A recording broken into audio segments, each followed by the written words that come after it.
This content is on problem factors and experimental designs, and we'll look at extraneous variables and confounding variables. You'll recall that previously we discussed independent variables and dependent variables in experimental paradigms.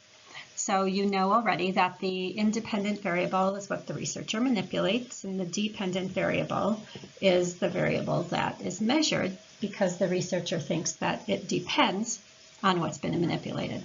So just to remind you of these ideas, you all know by now the Darley and Batson study, the Good Samaritan study, in which the researchers hypothesized that people who believe they are late will spend less time helping an injured stranger than people who believe they are not late. And the independent variable, as you know, was lateness, late versus not late. And we know it's the independent variable because the researcher randomly assigned people to either be told they were late or told they were not late. So each individual had an equal chance of being assigned to either condition. It was independent of the individuals. And the dependent variable was the time spent helping an injured stranger. And you knew it was the DV because the researcher measured the time spent helping the stranger and compared it between those who thought they were late and those who thought they were not late. So those variables, independent and dependent variables, those are intentional. Those are good things. These are variables that are part of the researcher's plan. But some variables are problematic. They're not good things. They emerge on their own to foil the researcher's plan, or they get in the way of that beautiful causal relationship that the researcher is trying to establish. So extraneous variables, no good, and confounding variables or confounds, no good. So these problematic variables, extraneous variables are any variable that you're not investigating that can potentially affect the dependent variable in your study, but you're not counting on it. And confounding variables are any variable associated with both the independent and dependent variables. Confounds are a type of extraneous variable, but we'll look at them separately here. So let's start with extraneous variables, variables that could possibly affect your dependent variable. So let's go back to our Good Samaritan study, in which individuals were assigned to either believe they were late to make a speech about the Good Samaritan or not late. And the dependent variable was the time spent helping an injured stranger. So possible extraneous variables might be these: level of speaking anxiety. So what if the individual, these seminary students, some of them were really anxious about speaking in public. A lot of people have that anxiety, and others aren't. And so in that case, people with more of this higher levels of speaking anxiety might be more focused on the speech. And if they're really focused on the speech, running through it in their mind, feeling all that anxiety, they might be unattuned to what's happening around them and oblivious to others' needs. And remember, extraneous variables are variables that affect the dependent variable. So if this level of public speaking anxiety causes them to not help the stranger, well, helping the stranger is the dependent variable. Secondly, we might have a variable we could call grade orientation. So individuals who are more grade focused in college, they're really concerned about their grades, they might be more worried about being late for a talk because it might impact their grades. And so then they might be less likely to help a stranger. So that again might be an individual difference that could affect the dependent variable. Weather is another type of factor that might affect the dependent variable. When those students were sent to walk across campus to make the speech, what if for some students it was 115 degrees? Or what if it was raining? Or there was just inclement weather of any sort? Well, this could affect it in both ways. We might think that those walking to the speech might have their heads down and face forward to get as fast as they can out of that weather, making it less likely that they would help a stranger. I guess we might also hypothesize that they might be more concerned about a stranger laying on the ground in inclement weather and be more likely to help. But either way, it's affecting the dependent variable, so it is a potential extraneous variable. Let's think about another one of those seminal studies that you looked at. I think it was called A Class Divided. And remember the blue eye, brown eye study, you might remember it as. So children who are made to believe that they belong to an inferior group will have lower sight word recognition than those who believe they belong to a superior group. And so the IV was belief about group status, inferior versus superior. The DV was sight word recognition. But what possible extraneous variables could be at play? Well, what about this one, your friend's eye color?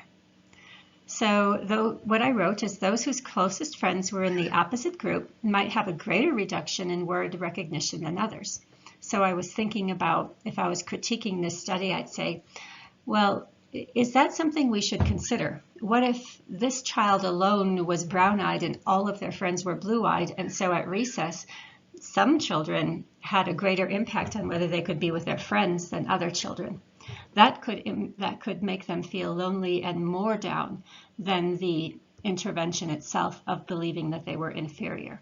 So it could affect the dependent variable. Overall reading fluency is another personal characteristic that could impact the word recognition scores during the manipulation. Some children are likely to have more fluent reading than other children, and so that could possibly impact their reading scores, in addition to, or even more than, the status of being made to believe they were inferior or superior. Another example, this is from the site that I'm going to reference you to at the end, sleep and driving. Hypothesis, people who are deprived of sleep will make more driving mistakes than those who are not deprived of sleep. And imagine an experimental paradigm in which some individuals are woken up when they're sleeping, so they're deprived of sleep, and other individuals are not. And then they're randomly assigned to a sleep or no sleep condition, and then they're all assigned to drive, and their mistakes are counted in some way. So the IV in that case would be sleep deprivation, insufficient sleep versus sufficient sleep, and the DV would be the number of driving mistakes. So what possible extraneous variables could be involved here? Well, road conditions might be a factor. It's not possible that they could all be driving in exactly the same situation. I mean, someone has a slow driver in front of them, someone else has someone, jumping through traffic, someone else has an accident on the road. Those things are going to vary, and they could affect, in different ways, driving mistakes. Years of driving experience could affect driving mistakes. A more experienced driver is less likely to make mistakes than a less experienced driver, and therefore that could, remember what our extraneous variables are, variables that affect the dependent variable, so years of driving experience could affect the number of mistakes made. The amount of traffic is another extraneous variable that could affect the number of driving mistakes made. Another example, light and learning.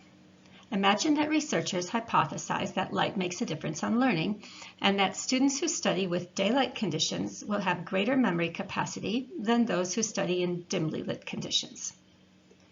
So the IV would be light, bright versus dim. Presumably these researchers will assign students to study some certain context, after which they'll have some sort of a test, and some are randomly assigned to bright light and some to dim light.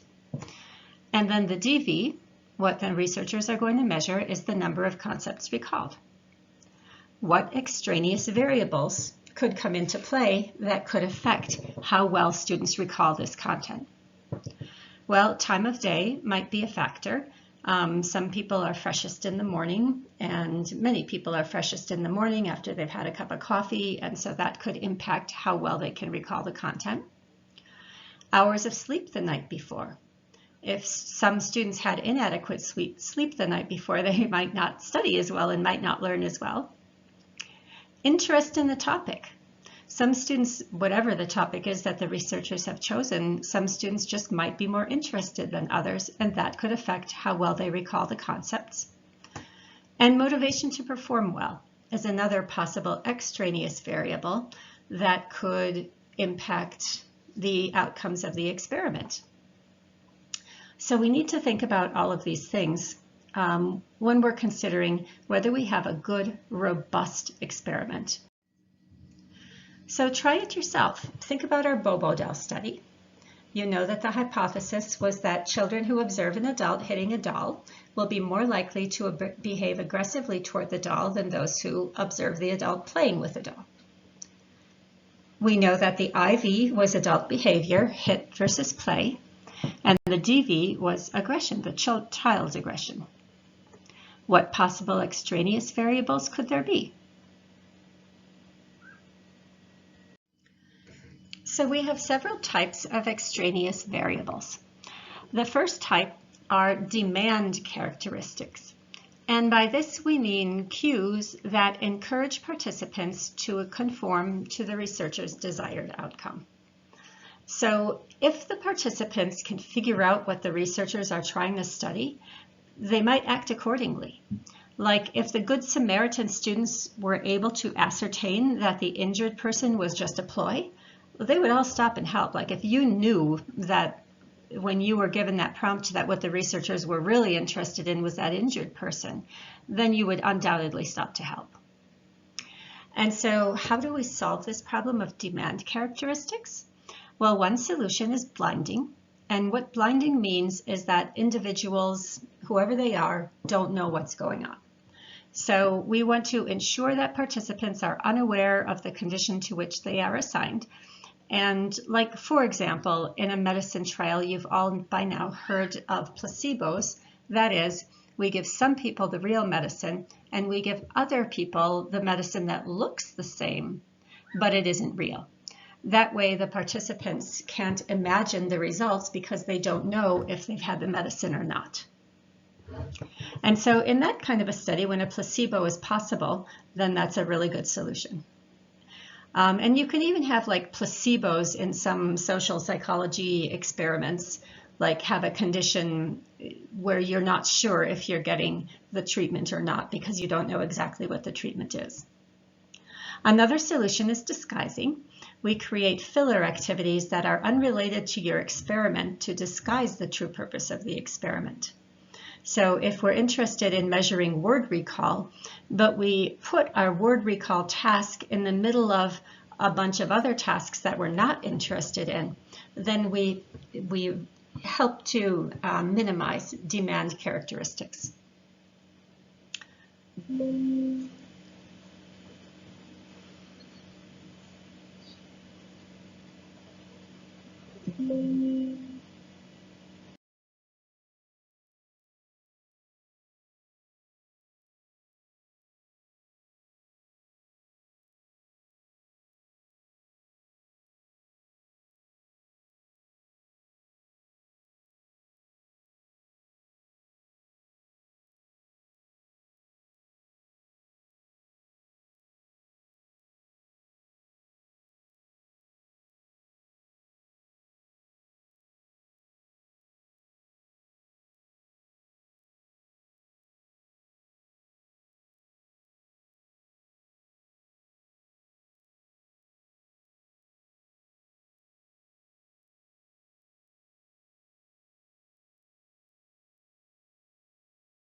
So other types of extraneous variables are situational variables, aspects of the situation or setting that can influence the results, like the lighting, temperature, smell, noise in a room, other people in the room.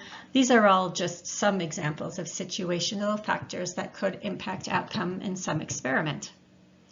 So the example here in the seminal study you looked at about Ash's conformity study, well, the way people responded to the Confederates giving the wrong answer on the line length test could be impacted by where they were seated in relation to the Confederates. Maybe that makes some sort of a difference. Or maybe the temperature in the room, if it's really hot in the room, they just feel lazy and they don't feel like standing up for themselves. And so those are examples of situational factors. And the solution is to hold such variables constant. So we want to make sure that the setting is identical, if possible, for each participant, and as free of intrusions or noise or other things that could negatively or positively impact the results. Hold variables constant is something that you'll see often in your studies you're reading. You might see, we held these variables constant, and then they'll tell you what they ensured was similar across conditions. So the last type of extraneous variable are participant variables, and these are just individual characteristics that could influence outcomes, like the sex, gender, age of participants, their differences in levels of confidence, if they are depressed or anxious or have some other condition, their academic ability. If any of these things could affect the dependent variable, then that is considered an extraneous variable. An example of this in the Bobo doll study with which you're familiar is that children's response to the Bobo doll study may be impacted by their own parents' tendency toward aggression or whether they've been spanked. So if their own parents tend to use aggressive measures in disciplining them, then they might be more likely to be aggressive themselves, irrespective of what they have viewed in the adult playing with a Bobo doll. So the solution to that is this magical thing, random assignment. Because if we randomly assign people to conditions, then that process, if it's done well, maximizes the likelihood that the individual differences will be similar across conditions.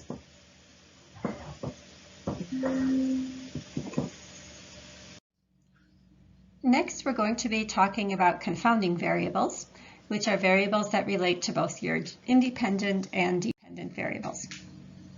So confounding variables. So these are types of extraneous variables, and they're related to both the IV and DV. And to be a confound, it has to meet these two conditions. First off, it needs to correlate with the IV. And secondly, it needs to cause, or at least have the potential to cause, the DV. So we're going to look at a really basic, silly example.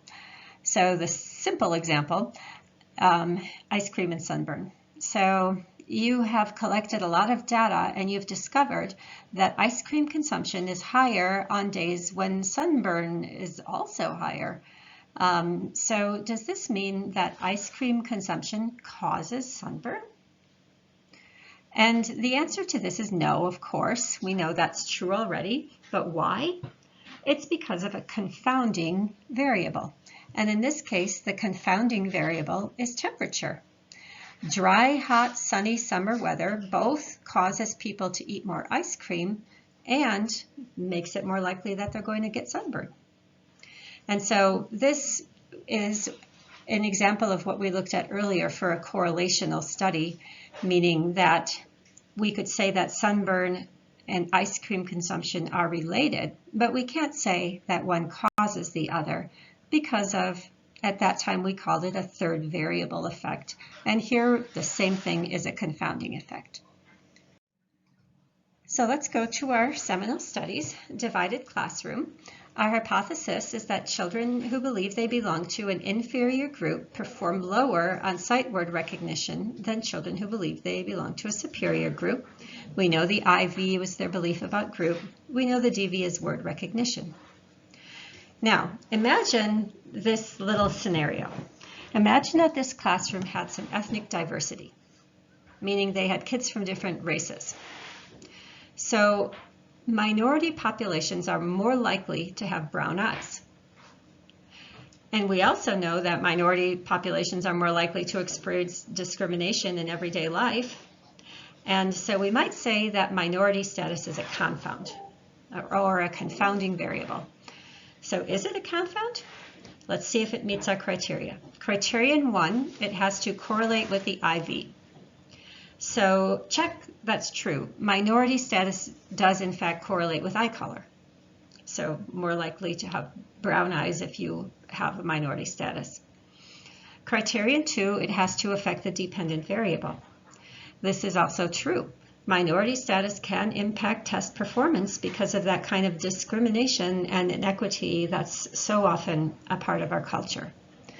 And so if the experiment had been conducted in this situation with a heterogeneous mix of students, with some being minority and others not, then we would have to say that minority status would be a confound. In this case, that wasn't true. It wasn't a confound because all the children were in fact Caucasian and they just differed in eye color. But that's an example of a potential confound in a study like this. What confounding variables might be present in this study? So the reason that it was important for the Bobodal study to be conducted because they were wondering whether children who view aggression, and let's say aggression in the home, are more likely to be aggressive themselves. So the hypothesis was that observing parental aggression leads children to be more aggressive. So imagine that they didn't do the Bobodal study, but instead they just looked at children who came from homes with parents who behaved aggressively toward others, and children who came from homes whose parents didn't behave aggressively. So in that case, IV would be parental aggression, whether it was present or not present, and the DV would be child aggression. So in this case, a confound might be parenting style. Parents who behave aggressively might not have been parented well themselves. They might not have learned good self-regulation, and as such, they might not be able to teach skillful self-regulation to their children. So it might be then that this overall parenting style that involved lower self-regulation rather than children observing parent aggression might be what causes the aggressive behavior. Children who haven't learned alternatives to aggression have few options besides aggression. So do you see how that would mess up a nice clean study? That's why they conducted it using the Bobodal study and random assignment. Let's put it up against our litmus test. Is it a confound? Criterion 1, it needs to correlate with the IV. And in this case, check. Yeah, parenting style very likely correlates with parent aggression. Criterion 2, it needs to affect the dependent variable or childhood aggression. And we have another check. Parenting style, our confounding variable, may indeed cause aggressive behavior in children. So then again, that experimental design, that nice, neat, tidy study, that experiment, the Bobodal study was pretty meaningful. How do we reduce the impact of confounding variables? The first two ways are restriction and matching. So restriction is to create homogeneous participant groups.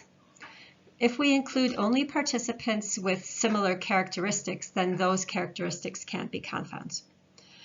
So an example from the parental aggression study that I just gave you is to use only children whose parents have similar parenting styles. In that case, parenting style could no longer be a confound. An example from the class divided study, remember what we said about if the classroom had been heterogeneous, meaning having ethnic diversity, then that diversity could have been a confounding factor, but there was restriction. The classroom contained all Caucasian children, and so there wasn't that possibility of minority status being a confound. A second idea is matching. So I'll read this to you and then I'll explain it to you a little differently. We select a comparison group in which each participant is matched on key characteristics with a participant in the treatment group. So, in other words, if we have a classroom, we want to know if a new teaching method is effective.